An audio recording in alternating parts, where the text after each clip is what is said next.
විහාර මන්දිරයක් සහ ධාතු මන්දිරයක් ඉදිකරන බව අපිට දැනගන්න ලැබුණා. උමන්දාවේ හදන චොක්ලට් නිෂ්පාදන.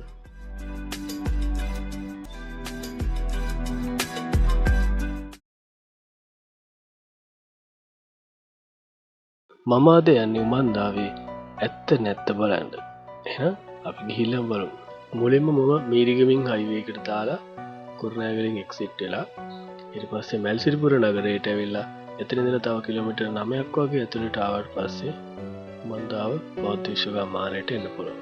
මේ ඔයාලට පේන්නේ උමන්දාවේ තියෙන කාර් පාක් එක. මේක ඇත්තටම විශාල කාර් පාක් එකක්. වාහන සෑහෙන ප්‍රමාණයක් දාන්න පුළුවන්. මම මෙතනින් වාහනේ දාලා උමන්දාව ඇතුළට යනවා.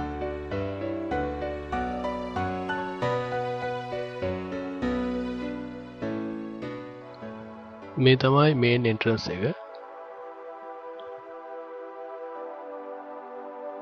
ඇත්තටම ලස්සනයි වගේ ගයිස්. අපි යමු ඇතුළට.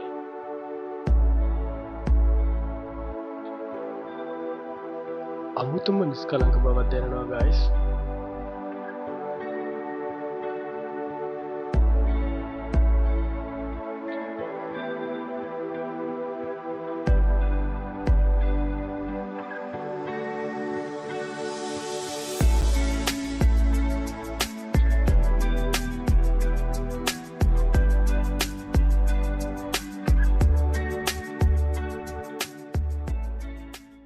මුලින්ම අපිට මෙතනදී බලා ගන්න පුළුවන් පානය කිරීමට ජලය සපයලා තියෙනවා. උමන්දාවේ ඇත්තටම ඇවිදින්න ලොකු විශාල ප්‍රමාණයක් තියෙනවා. ඒ නිසා හැමතැනදීම අපිට පාවාන් ගැලිය යුතු වන්නේ නැහැ. මොකද අවුව වෙලාවට නැත්තම් අපිට ඇවිදින්න අමාරුයි. මේදී විශේෂ නොටිස් එකක් අපිට දකින්නට ලැබෙනවා. පාවාන් ගැලිය යුතු වන්නේ විහාර අංගවලට ඇතුළු වීමේදී පමණයි.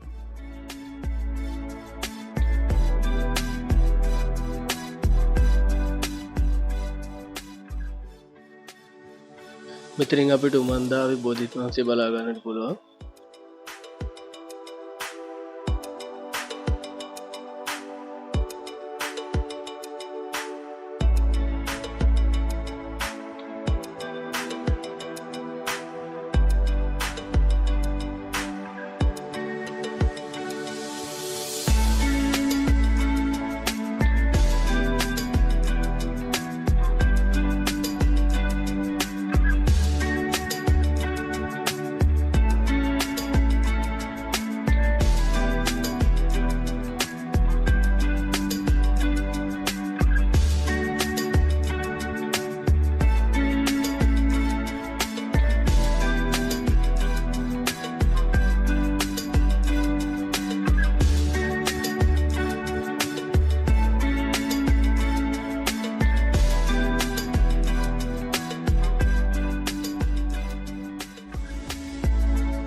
මේ ඔයාලට පේන්නේ ඉදිවෙමින් පවතින මෙතේ පුදුම් පිළිරුව.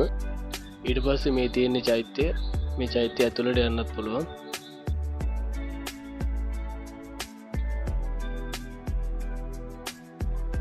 චෛත්‍යය ඇතුළෙත් අපිට පොඩි චෛත්‍යයක් බලන්න පුළුවන්. මේක ඇතුළේ ඇත්තටම මාරම ලස්සනයි. අපි ගොඩක් දෙවිවරුන්ගේ නම විතරනේ අහලා තියෙන්නේ. ඒගොල්ලන්ගේ ස්වරූපය දැකලා නැහැනේ. අපිට ඒගොල්ලෝ මොන වගේද කියලා බලා ගන්න පුළුවන් වෙන මෙතනදී ගොඩක් දෙවිවරුන්ගේ රූප සිතුවම් කරලා තියෙනවා බලා ගන්න පුළුවන්.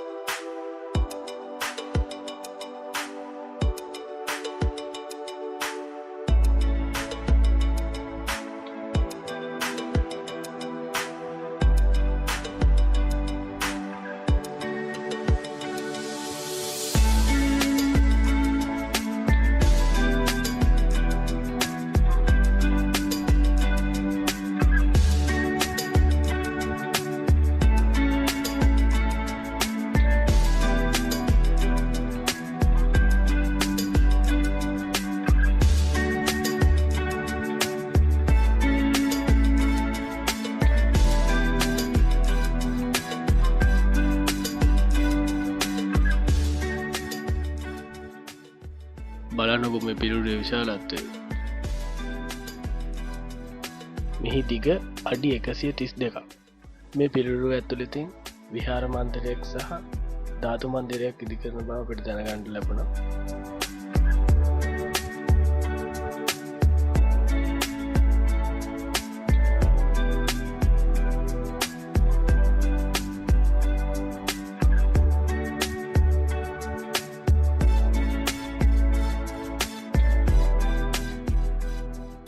මේ කියන නිෂ්පාදන ඇත්තටම තියෙනවද කියලා බලන්න අපි යමු උමන්දාවේ අලවිසල ඇතුළට.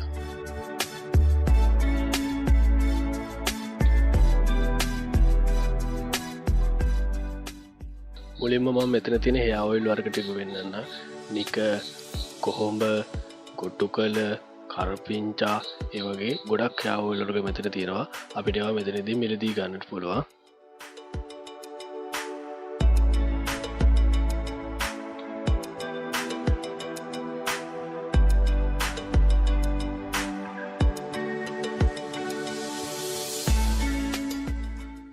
තව මෙතන දේශීය පැස්ට වර්ග තිබුණා. මුරුංගා, බඩෙරුම් ඒ වගේ තවත් පැස්ට වර්ග. මෙතනදී අපිට වැල් පැනල, හාතවාරිය, හීම්බෝවිටිය ඒවා ආශ්‍රිතයෙන් හදපු ඉන්දියාපු පිටිල් බලා ගන්නට පුළුවන්.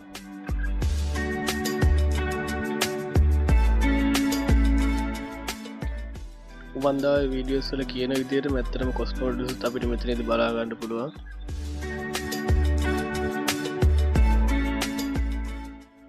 ඊළඟට අපි බලමු උමන්දාවේ හදන චොක්ලට් නිෂ්පාදන.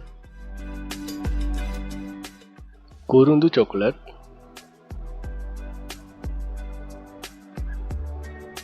කජු චොක්ලට්, ඩෙසිකේටඩ් චොක්ලට්, වට්ටක්ක ඇට චොක්ලට්, නයිමිරිස් චොක්ලට්,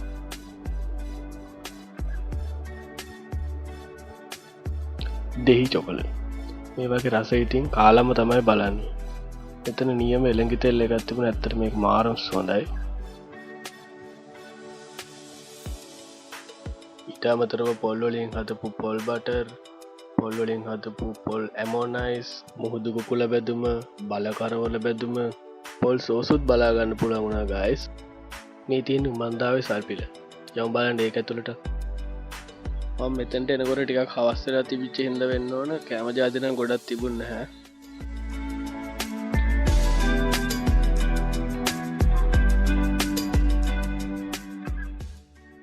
මෙතන උමන්දාවේ අලවිසලෙන් එහා පැත්තේ බීම අලවිසලක් තියෙනවා.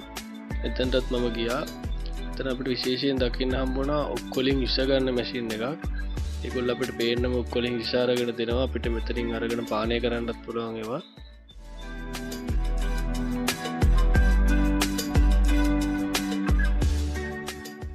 ඊට පස්සේ අපි ගියා කවුරුත් කතා වෙන උමන්දාවේ හිම කිරිම බලන්න. එතන ලොකු සෙනගක් හිටියේ. ඇත්තටම පොලිමේ ගිහලා තමයි අයිස්ක්‍රීම් ගන්න උනේ. මෙතනදී අපිට වර්ග රැසකින් අයිස්ක්‍රීම් ලබා ගන්න පුළුවන්. මෙතන තිබුණා වට්ටක්ක රස, අලිපේර, නිල් කටරොළු, වදමල්, චාකෝල් ඒ වගේ රස වර්ග ගොඩකින් තිබුණා. මම නම් try කරලා බැලුවේ චාකෝල් අයිස් එක. චාකෝල් අයිස්ක්‍රීම් එක රස බලන්න වගේ පළවෙනි අවස්ථාව.